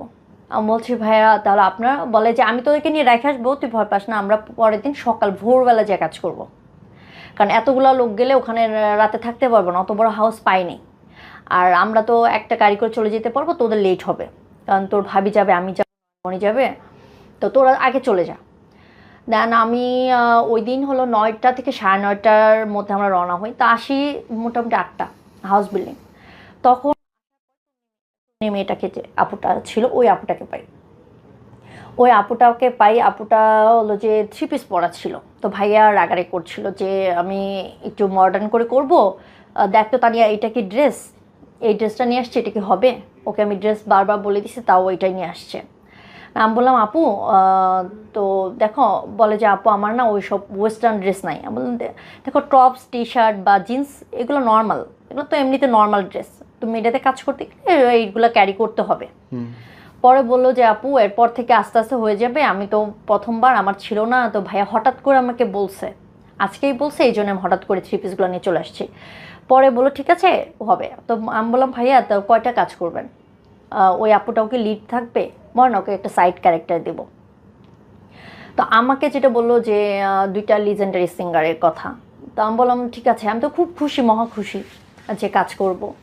দেন ভাইয়া আমাকে ওই মেয়েটাকে, আমার হাজব্যান্ডও আসছিল আমাকে আগায় দেওয়ার জন্য, তো আমাকে আগায় দিয়ে 9:30টার দিকে আমরা রওনা হই, ও বাসায় চলে যায়। আমি পরে বলছি দেখো আমি তো রাত করে, তাও ভয় লাগতেছে, তুমি কিন্তু আমার কলে থাকবা, আমার হাজব্যান্ডকে বলতে তুমি কিন্তু কলে থাকবা। তো ওখানে গিয়েই মোটামুটি ভাইয়া বলে যে কিছু ড্রেস দিয়ে তুই ট্রায়াল দে, আমি তোকে দেখবো। তো আমি ওই সময় হয় কি একটা ড্রেস পরছি, বলে যে ড্রেসের নিচে তুই কিছু কেন পরছিস, কারণ ড্রেসটা ছিল স্কিন, তো যে কারণে নিচে আমার আরেকটা ড্রেস পরার কারণে উনি বলতেছে যে এটা কেন, তো অনলি জাস্ট হলো যে ভিতরে কিছু রাখা যাবে না, তো এভাবে আয়, আমি দেখবো। আমার ভাই এভাবে তো সম্ভব না। তো যাই হোক, ওই দিন যাওয়ার পরে ওই দিন ভাইয়া চলে গেছে। ভাইয়া তবে যাওয়ার আগে আমাকে কিছু ব্রেন ওয়াশ করে গেছে, মিস করে গেলাম। ব্রেন ওয়াশটা হলো যে বলতেছে যে দেখ, টাকা পয়সা সবারই দরকার আছে, টাকা তোরও দরকার আছে, আমারও দরকার আছে। তো এখন যদি আমি তো আর ছেলে মানুষ, আর ডিরেক্টর কয়টা বা প্রডিউসার ম্যানেজ করতে পারে, তুই যদি চেষ্টা করিস আমি কিছু প্রডিউসার ম্যানেজ করে দিব, বাট ওদেরকে তোকে বুঝাইতে হবে, টাইম দিতে হবে, ওখান থেকে মোটামুটি তোর একটা ভালো আর্নিং চলে আসবে, প্লাস আমাদের কাজটাও হয়ে যাবে। তো তুই এটা চাস কি না? বলছি ভাই এটা কেমন সম্ভব? আমি যদি প্রডিউসারকে ম্যানেজ করতে পারি তাহলে তো আমি নিজেই কাজ করে ফেলতে পারি, তাহলে তো আপনাকে আর প্রয়োজন হচ্ছে না। তো বলে যে দেখ, বুঝার চেষ্টা কর। তো আমি ওই সময় চিন্তা করলাম যে আর্গুমেন্টে না যাই, ভাই যেটা বলছে হ্যাঁ হ্যাঁ করে যাচ্ছি, কারণ ওই দিন তো আমার কাজটা হোক, যেহেতু আমি ওখানে গেছি, ওই দিন কাজটা হোক। তো বলতেছে যে তোরা এখানে থাকবে, আমরা চলে যাই। রাতে খাবার দিয়েছে, আমরা খেয়েছি, ভাই আমাদেরকে রেখে চলে আসছে। তো আমি হলো যে একটা রুমে থাকার কথা, যেটা অ্যাজ ইউজুয়াল হওয়ার কথা। তো আমি আর ওই আপুটা একটা রুমে আমরা শুয়ে আছি, আমি আমার হাজব্যান্ডের সাথে কথা বলতেছি, ওই আপুটাও হয়তো বা কারোর সাথে ফোনে কথা বলছিল। ওই সময়ে হয় কি, আমাকে ওই তনি আপু একটু বাইরে বের হয়েছিল, বলতেছে যে আপু তোমাকে ডাকে। আমাকেই ডাকে, বলে যে মেকআপ ম্যান ডাকছে। তো ভালো, আমি বললাম যে আচ্ছা, তাহলে হয়তো আগামীকালের আমার কি মেকআপটা বা কি ড্রেস আপ পরবো, হয়তো এটা নিয়ে ডিসকাস করতেই পারে, স্বাভাবিক। আমি এইটা ভেবে আমি বের হই রুম থেকে, ওনার রুমের দরজায় গিয়ে দাঁড়াই, যে আমাকে ডাকছেন? বলে হ্যাঁ। বলে যে ভিতর আসেন। আমি বললাম বলেন ভাইয়া, আমি তো ঘুমাই যাবো, অনেক রাত হয়ে গেছে, আমি কথা বলতেছিলাম হাজব্যান্ডের সাথে, ও লাইনে আছে। তখনও আমার হাজব্যান্ড লাইনে। তো বলে যে ভিতর আসেন। তো আমি তখন বলছি, আমার হাজব্যান্ড বললাম যে তুমি একটু কলটা কাটো, হয়তো মেকআপ নিয়ে কথা বলবো, আমি একটু পরে কল ব্যাক করছি। এটা বলে আমি কলটা কাটছি। কেটে ওনাকে আমি বলতেছি বলেন। উনি বারবার বলতেছে ভিতরে আসেন। আমি বলি ভিতরে কিভাবে যাব? আপনি বললে বলেন, আমি তো ঘুমাবো, এখন 12টা বেজে গেছে, আমার তো কালকে সকালটা কাজ করতে হবে, না ঘুম না হলে মেকআপ বসবে না। তো বলতেছে আপনি আসেন। আমি বলছি না ভাই, আমি গেলাম, আমি ঘুমাবো, দেন আমি চলে আসি। ওনার সাথে এই তো প্রায় 1 মিনিটের মতো তর্কাতর্কি হয়ে চলে আসি। উনি মন খারাপ করে ফেলায়। একটু পরে আমার সম্রাট ভাই ফোন দেয়। সম্রাট ভাই ফোন দিয়ে বলতেছে যে কি হয়েছে? আমি বলি কেন, কি হয়েছে ভাইয়া? বলে যে মামা নাকি তোকে ডাকছে, তুই যাস না। বললাম আমি গিয়েছিলাম, তো গিয়েছিলাম। বলতেছে যে কথা বলবে। তো আমি বলছি ভাই বলেন কি বলবেন। বলছে একটু গল্প করব। তো ভাইয়া বলেন, সকালে আমার শ্যুট আছে, সকালে তো আমি এখন যদি না ঘুমাই, আমার কি কালকে ভালো করে মেকআপটা বসবে, আমি কি কাজ করতে পারবো? পরে বলতেছে যে একটু যা। আমি বললাম কেন? বলে যা, কি বলে শোন। আমি বললাম ভাইয়া আমি পারবো না, আমি এখন ঘুমাবো, আমার প্রচুর ঘুম পাইছে, আমি এমনিতেই আর্লি ঘুমায় যাই। তো বলার পরে ভাইয়া ফোনটা কেটে দেয়। একটু পরে উনি আবার ঘুরঘুর করতেছে, মেকআপ আর্টিস্ট আমার পিছনে ঘুরঘুর করতেছে। দেন যে ছেলেটা ছিল জুবাইর, তো উনি আইসা আমাকে বলতেছে যে কি ব্যাপার, তুমি কেন যাও নাই? ডাকছে যাও, কথা বলো। আমরা কি কথা বলবো? বলে যে একটু গল্প সল্প হয়তো করবে। আমি বললাম ভাই গল্প করলে তো উনি বাইরে করতে পারে, উনি দরজায় দাঁড়াও করতে পারে, রুমে যাইতে হবে কেন? আবার আমাকে ফোন দেয়, বলে দেখ তোকে একটা কথা বলি। আমি বলি কি? বলতেছে যে এখন কি বলবো, তোর কিভাবে বলবো, তোর তো ছোটো বোনের মতো দেখি, তুই আমাকে ভাইয়ের মতো ভাবিস। বলো ভাইয়া, ভাই বলেন।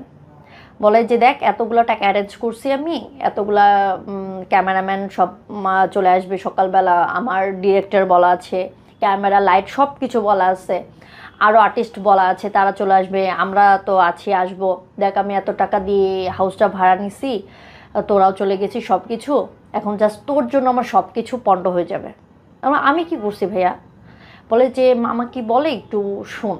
বলে মামা কি বলে? উনি আমাকে মেবি ব্যাড ইঙ্গিত করতেছে। উনি বলো যে ডিরেক্ট বলে ফেললো যে সে তোকে কাছে পাইতে চাচ্ছে, তুই একটু বুঝ, এ তো কেউ জানবে না, জাস্ট আমার তোর আর মা এর মধ্যে থাকবে। ভাই এটা কেমন কথা বললেন? এটা কেমন কথা বলে ফেলেন আপনি? আমি যেন ওয়াইফ, আর আপনি আমাকে বোন বলছেন, আপনি বোনকে এটা কিভাবে বলতে পারেন? জাস্ট তাও একটা মেকআপ আর্টিস্টের সাথে আমি এটা করবো, ওর সাথে আমার যায় কিভাবে কি বলতেছেন? তো আপনি যদি কেউ বলতো আপনি পারতেন?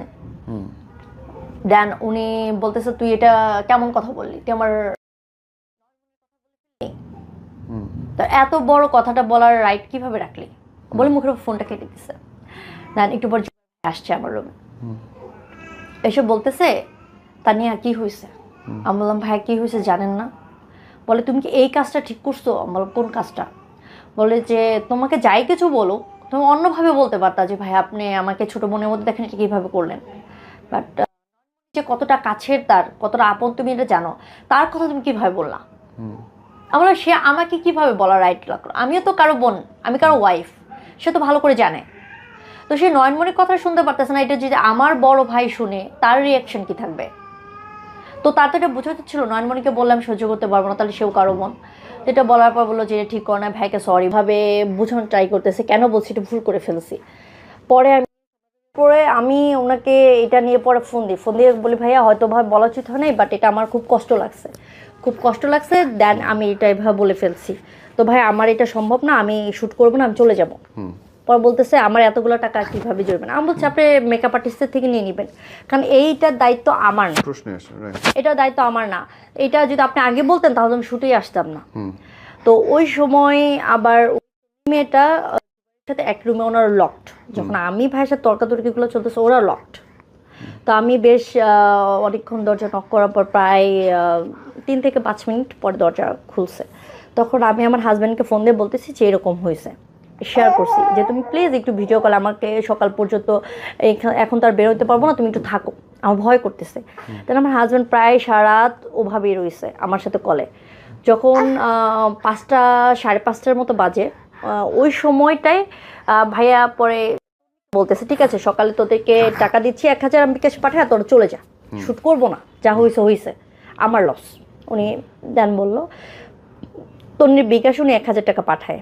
তো তন্নির কাছে ক্যাশ টাকা ছিল। তো আমরা পরে ভোরবেলাতেই বের হই, কারণ ওইখানে আমি চাচ্ছিলাম কখন বের হইতে পারবো, কারণ সারাটা রাত আমার কাছে এত বাজে কাটছে, ভয়ে বা রাগে, 2টা কাজে করছে আমার, ভয় বা রাগ। এত ছিলাম যে ভাইকে তো আমি অনেক বিশ্বাস করতাম। তো আমাকে ফোন দিয়েছে, নর্মালি বলতেছে দেখো মাহির তুমি এটা নিয়ে এত করো না, তো মামা হয়তো বা এটা কীভাবে বলে ফেলছে যাই না, ওইটা হলো যে বাবা টাকাটা অনেক লস হবে তো ওই জন্য বলছে, বাট বাবা কিন্তু এমন মানুষ না বলতেছে। ঠিক আছে ওকে ফাইন। আমি ওই সময় আমি ওখান থেকে বের হয়ে একটা সিএনজি পাই, আমরা ওখান থেকে চলে আসি পর্যন্ত। ওখান থেকে আপুটা তো চিনে না তেমন একটা, তো খিলখে থেকে আমি ওকে বলি কোন বাসে যাইতে হবে, ওকে দিয়ে দিই, ও চলে যায়, আমিও চলে আসি। দেন ওই আপুটার সাথে আমার আবার ফেসবুক এক্সচেঞ্জ হয়েছিল। ওই সময়ে আপুটা আমাকে পরের দিন নক করে, মেবি 1-2 দিন পরে নক করে বলে যে আমার তো প্রবলেম হচ্ছে, ভাইয়া মনে হয় আমার ভিডিও কাউকে ছড়াই দিছে, আমার বয়ফ্রেন্ডের ঝামেলা করতেছে, আমার কেউ তো ব্ল্যাকমেল করতেছে, তার শুটিং করি নেই বলে। তো এই মেয়েটা আমাকে বলে, আমরা কি বলো, বলেছে আমার বয়ফ্রেন্ডটা নিয়ে আমার সাথে খুবই ঝগড়া করতেছে, আমার সাথে খুব ঝামেলা হচ্ছে, এখন আমি কি করব? আমি বললাম যে এখন তুমি কি, বলে যে হ্যাঁ আপু আমার তো বলছিল আমি তো এটা করছি। আমি বললাম পাগল নাকি, এটা করছো ঠিক আছে, তুমি ফেস কেন শো করছো? কারণ আমার সাইড থেকে মনে হলো যে এখন তো করেই ফেলছে, এখন তো কিছু করার নাই। বললাম যে নেক্সট টাইম এরকম বোকামি করবা না। বলে যে আপু আমি তো আসলে মিডিয়ার সাথে সম্পৃক্ত না, বুঝি না। হ্যাঁ বলে যে আমি বুঝি না, আমার আইডিয়া নেই। তো ভাই আমাকে বলছিল যে কিছু ছবি দেওয়ার জন্য, তো আমি তো দিয়ে দিছি সরল বিশ্বাসে, আমি তো আর জানি না এত কিছু হবে। দেন আবার মেয়েটা আমাকে নক করে বলে যে আপু আসলেও ওইটা আমার ভাইয়া কিছু করে নাই, ওটা আমার বয়ফ্রেন্ডের কাছে পাসওয়ার্ড ছিল, ও নিজে আমাকে ওই পাসওয়ার্ড থেকে করেছে, এটা ভাইয়ার আসলে দোষ না। এইটা পরে ওইটা যা হোক ওখান থেকে বের হয়ে আসলাম। ওখান থেকে বের হয়ে আসার আমি যখন আব্দুল্লাহপুরে আসছি তখন ভাইয়া বলতেছে ডেট আবার ফেলবো, এটা বাদ দে, আমরা মামাকে আর কাজে নিব না। দেন বললো মামাকে আর কাজে নিব না, কাজ হবে আমাদের। ওকে ফাইন, কাজ হবে।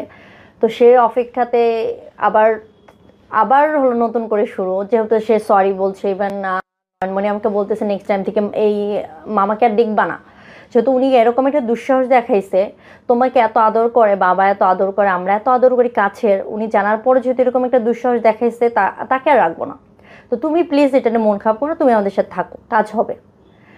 তারপরে কিছু গ্রুপ, হ্যাঁ কক্সবাজারে শুটে যাবে, কিছু গ্রুপ ওপেন করলো, 2টা গ্রুপ ছিল মেবি, 2টা গ্রুপ ছিল। প্রথমেরটাতে একটু গন্ডগোল হলো, গন্ডগোল হওয়ার পরে সবাই লিভ নিয়ে সেকেন্ডটাতে, ওখানে যেটা হইলো যে কক্সবাজার যাবে 8টা গানে শ্যুট করার জন্য, 8টা বা 10টা এরকম, 8টা বা 10টা গানে শ্যুট করতে যাবে।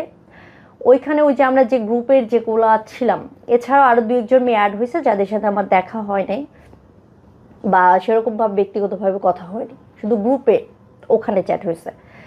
এর মধ্যে 2টা মেয়েকে আগে পাঠিয়ে দিছে, প্রডিউসার সহ 3 জন ছিল মেবি, আর হলো যে 2টা মেয়ে। পর বললাম ভাইয়া ওরা আগে চলে গেলো, তো আমাদের কেন পাঠালেন না? দেন ভাইয়া বলতেছে তোদেরকে পাঠাইনি, কারণ তোরা তো আর, তুই তো জানিস সব জায়গায় সবাইকে পাঠানো যায় না, তুই তো আর গিভ অ্যান্ড টেকে কাজ করবি না। ওরা গিভ অ্যান্ড টেকে কাজে গেছে, ওদের টাকা দরকার ছিল, তো ওদেরকে মোটা একটা পেমেন্ট দিবে, এই জন্য ওদেরকে আগে পাঠিয়ে দিছি। তো ওদেরকে শুধু কাজ করাবো, আর ওরা শুধু ওইগুলোর জন্য গেছে, ওরা কাজ করবে না। ওরা প্রডিউসারদের তো মেয়ে দিতে হয় আমার, তো ওদের টাকা দরকার, ওরা গেছে, ওরা কাজ করবে না, ওরা চলে আসবে। দেন আমাদের বলতেছে কালকে শ্যুট, কালকে করে 4-5 দিন চলে যাচ্ছে। পর বলতেছে যে দেখ তোরা ঝামেলা করতেছিস, এখান থেকে আমার শিডিউল ফাঁসতেছে, আমার ঝামেলা হচ্ছে। ওনার ওখানে প্রডিউসারগুলো এতদিন আছে, এরা কি যেই সেই হোটেলে আছে, ভালো মানের হোটেলে আছে, এদিকে টাকা যাচ্ছে না। তারপরে আবার হলো যে ইয়ারে করে গেছে। দেন ফাইনালি শ্যুট ডান হলো যে আমরা যাচ্ছি, তখন ঝামেলা কিভাবে, মানে উনি নিবে না সেইটার ধান্দা করতেছিল, কিভাবে আমাদের উপর দোষ চাপানো যায়, যে ফাইনালি আমাদের দোষে আমরা যাইতে পারি নাই। ওইখানে কিছু মেয়েদেরকে বলতেছে তোমরা খোলামেলা হইতে পারো না, তোমাদের এত জড়তা নিয়ে কাজ করা যায়, একটা ডিরেক্টরের সামনে যদি তোমরা ফ্রি না হইতে পারো, তোমরা যদি করতে না পারো, তাহলে তোমরা কি কাজ করবা? তোমাদের বড় বড় শ্যুটে আরও কত কিছু করতে হয়, ওখানে কিভাবে যাবা? আমাকে ইনসাল্ট করে কিছু কথা বলে, কিছু চ্যাটিং ওই গ্রুপে। তো পরে বললাম ভাইয়া ঠিক আছে বাদ দেন, আমি কাজ করবো না। বলতেছে যে টাকা তো আমরা খাটাচ্ছি, এত কথা বলো কেন, নিব তো। আরও কিছু ব্যাড কিছু ইউজ করছো, ওটা বলতে চাচ্ছিলাম না। দেন যেদিন ফাইনালি আমরা যাব, ওই দিন যেটা ইস্যুস ক্রিয়েট করলো, কেউ যাবে ইয়ারে করে, কাউকে এসি বাস দিবে, কাউকে নন এসি বাস দেবে, আরও 2-1 জন যারা আছে তাদেরকে এয়ারে নেবে, আমাদের জন্য এসি বাস দিবে। আর যারা টিম মেম্বার আছে, আদার্স লাইট মেকআপে যারা আছে, তাদেরকে হলো যে নন এসি বাস দিবে। এমনকি হোটেলের ক্ষেত্রেও সেম বলতেছে যে এরকম একরকম করে তো হবে না, ওটা অনেক কষ্ট হয়ে যাবে, আমরা তো এতগুলো গান নিয়ে যাচ্ছি, আমরা তো কম করে, আমাদের 4-5 দিন সময় লাগবে, এভাবেই। তো এখন বলতেছে যে এভাবে তো হয় না। আমি বলছি দেখেন ভাইয়া, গেলে সবাই এসি বাসে যান, আরও দরকার নেই, নন এসি প্রয়োজন নেই। কারণ এখানে আপনি যাচ্ছেন, আমি মাঝ রাস্তায় গিয়ে একটা বিপদে পড়লে তখন তো আপনাকেই আমার ফ্যামিলি ধরবে, আর ওই সময় আমি বা কী করবো, রাইট? তো আপনারা যদি এভাবে চলে যান, আমাদেরকে তারপরে কি হইলো, এই প্রজেক্ট হইলো না, এটা বন্ধ? এটা পরে এটা ইস্যুস এইটাই করে যে বন্ধ, বলো যে তোরা ঝামেলা করতেছিস, আমি শ্যুট ক্যান্সেল করে দিব। মানে এইভাবে বুক করে ক্যান্সেল, আমাদের উপর দোষ। প্রথমে ছিল যে আমরা যে ফ্রি হতে পারি না, খোলামেলা হতে পারি না, উনি যেভাবে বলতেছে ওভাবে পারছি না, আর এটা ক্রিয়েট হলো যে এভাবে। দেন ওইটাও ফাইনাল কি হলো, লাস্ট কি ফাইনাল ওই শ্যুট হয়নি। তারপর শেষ হলো কেমনে আপনার সাথে সম্পর্ক? শেষ হইলো আরেকটা শ্যুটের কথা ছিল, যেটা বললো বিআরটিসি বাস, তো আমি করে আসছি, ওইটাতে কালকে শ্যুট হবে। তো আলটিমেট যখন এগুলাই চলতেছে, চক্কর চলতেছে, হঠাৎ করে আমার একজন বড় ভাই, উনি যে আমার বড় ভাই একজন, উনি হলো গীতিকার, নামটা নিব না, তো ওই ভাই আমাকে হঠাৎ করে একটা মানে পোস্টে শেয়ার করছে একটা পোস্ট ইনবক্সে, বলতেছে দেখো তুমি তো আমার ছোটো বোনের মতো, তুমি কাজ করতেছো ভালো। এর মধ্যে ওই যে ভাইটার কথা বলতেছি, ওই ভাইয়ারই লেখায় একটা মিউজিক ভিডিও আমার রিলিজ হয়ে গেছে ওই ভাইয়ার চ্যানেলে। তো বলো যে এখন কাজ করো, ভালো কথা, ভালোই চাই, কিন্তু এর নামে কিছু শুনতেছি, তুমি একটু সাবধান থাকো। এরকম মানুষ তো বোধহয় হাতে গোনা, প্রায় লাখখানেক মানুষ কাজ করে, কিন্তু এই মানুষটার নামে, এনাদের হাজব্যান্ড ওয়াইফের নামে, বা মানে এরকম আমি আর শুনি নাই বোন, যে আরো 20 জন এরকম আছে। আমি এখানে মিডিয়াতে তো লং টাইম, বাট যদিও অত রেগুলারভাবে কাজ করি নাই, আমিও এইগুলার সম্মুখীন তেমন একটা হইনি। তবে একটা ব্যাড এক্সপিরিয়েন্স ছিল আফটার লং টাইম এগো, ওইটা একটা আলাদা ইস্যুস ছিল। দেখবো যে 11 বছরে এই একজনই পাওয়া যাবে, 2জনই পাওয়া যাবে যারা এরকম একটা উদ্ভট, এবং এদের জন্য দোষটা সবার হয়। তো আমি রিসেন্টও কাজ করে আসছি 17 তারিখ, আমি সকালে গিয়েছি, কাজ করে চলে আসছি। কোনো ঝামেলা নেই কিন্তু, না কোনো কাজ ঝামেলা শেষ, নেই, ক্যামেরা বন্ধ, টাকা দিবে, চলে আসবে। হ্যাঁ আমি টাকা নিয়ে চলে আসছি, তো আমার কোনো প্যারা হয় না। ইভেন আমাকে তারা অর্ধেক রাস্তা পর্যন্ত তাদের গাড়ি দিয়ে লিভ দিয়েছে, ফুলটা দিতে চাইছিল, হয়তো টাইম শিডিউল মিলেনি। তো যখন ওই ভাই আমাকে ওটা শেয়ার করলো, তখন ওর আব্বুকে আমি দেখালাম যে দেখো এরকম, বলতেছে যে এরা, আমি বলছিলাম তোমাকে ফ্রড। এর মধ্যে মানে ওই যে মহিলাটা, পিচ্চি মেয়েটা, তো ওর আম্মুকেও কিন্তু আমি তাদের সাথে যখন দেখেছি, সে কিন্তু খুব প্রশংসাই করেছে। আমাকেও ওর আম্মু নক করে, ওই মেয়েটার আম্মু নক করে, ওই আন্টি আমাকে নক করে, বলে যে দেখো এরকম এরকম। বলি দেখেন আন্টি, আপনি টাকা দিয়েছেন তখন আমি জানি না, এখন যদি ঝামেলা হয় এটা আমাকে বললে লাভ নেই। আপনার সাথে আমার 2 দিন দেখা হয়েছিল, আমরা যে দিন নাটকে শ্যুট করি ওই দিন কিন্তু ওনার সাথে দেখা হয় সেকেন্ড বার্থডেতে। বার্থডেতে যে আমরা বলছি না বোন আমার তো এখন একটু সমস্যা চলতেছে, আমি যাইতে পারছি না। তো বলতেছে না তোমাকে প্লিজ আসতেই হবে, এইভাবেই করো না তুমি, প্লিজ না আসলে আমি খুব কষ্ট পাবো। তো আমি যাই, কিছু জুয়েলারি, যেহেতু মেয়েদের এটা একটা বলো যে দুর্বল পয়েন্ট, আমি ওর জন্য 5 বা 6 জোড়া পাথরের জুয়েলারি নিয়ে যাই। তো ওইটাই ওকে গিফট করি। আমার হাজব্যান্ডকেও চাইতে বলছে, তো আমি বলছি না আমার হাজব্যান্ড এইসব পছন্দ করে না। ওই দিন যাওয়ার পরেও কে আসছে গেস্ট, ওর ছিল কি গিফট কি আনছে, এবং কেউ সবসময় খেতে থাকতো। আমি কিন্তু প্রশংসা করতাম যে এত প্রচুর খাও তুমি, তারপর তুমি এত স্লিম কীভাবে, তো প্রচুর খেতে থাকতো। এবং কেউ হতো কি যে ও খাবে, আমরা আছি বলে তোদেরকে এরকম খাওয়ার দরকার নাই, আমিও কিন্তু খাচ্ছি না, উনি একা খাক। হ্যাঁ ও একা খাইতো। তো দেখা যেত যে আমি একদিন লজ্জায় পড়ে আমি নিজের টাকা দিয়ে খেয়েছিলাম। এটা ছিল মানে উত্তরাতেই 11-12 মাঝামাঝি একটা রেস্টুরেন্টে, যে শেষে বললাম না ভাই আর সমস্যা নাই, আমি কি এত গরিব হয়েছি নাকি, কারণ মজার ছলে পর নিজেই খেয়েছি, এরকম হয়েছে। তোমার এই স্টোরিটা থেকে মানুষ যদি শেখে, কি শিখতে পারে বলো তো? শিখতে পারে হলো যে অতিভক্তি চোরের লক্ষণ। আমি যেটা প্রথমে বলবো, প্রথমে এটা বলবো যে অতিভক্তি চোরের লক্ষণ, যেটা হয়তো বা আজকাল আমাদের এই সময়টাতে মিডিয়া ইন্ডাস্ট্রিতে প্রচুর বেড়ে গেছে। যারা বলবে কাজ হবে, বিগ প্রজেক্ট হবে, আলটিমেট আমি যেটা দেখছি ভাইয়া তারা কাজ করে না। হ্যাঁ, আর আমি 17 তারিখে যে কাজটা করেছি, এটা একটা বিগ চ্যানেল, 1 মিলিয়ন প্লাস তাদের সাবস্ক্রিপশন আছে। তো ভাইকে আমি বললাম ভাই আমি কাজ করব। পরে বললো যে ঠিক আছে তুমি কি আগে কাজ করছো, আমি বলছি হ্যাঁ ভাইয়া করা হয়েছে, কিন্তু ইরেগুলার ছিলাম, এখন আমি ভাইয়া রেগুলার করতে চাচ্ছি। ঠিক আছে তোমার কাজের লিঙ্ক দিও। দেন আমি একটা গানের লিঙ্ক ওনাকে শেয়ার করি, এবং কি উনি আমার কাছে ছবি চাই, 2টা ছবি শেয়ার করেছি। ঠিক আছে আমি তো শ্যুট হবার কথা আছে 20 তারিখের দিকে, আমি জানাবো, তুমি একদিন পারলে আমার অফিসে মিট করো কাজের আগে। দেন আমি কিন্তু সেই সুযোগটাও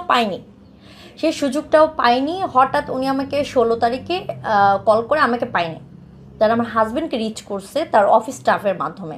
ও আমাকে ফোন দিয়েছে, বলতেছে তুমি একটু কল করো। তো কল করছি, বলে যে কাল শ্যুট আছে তুমি পারবো, আমরা হ্যাঁ ভাই পারবো।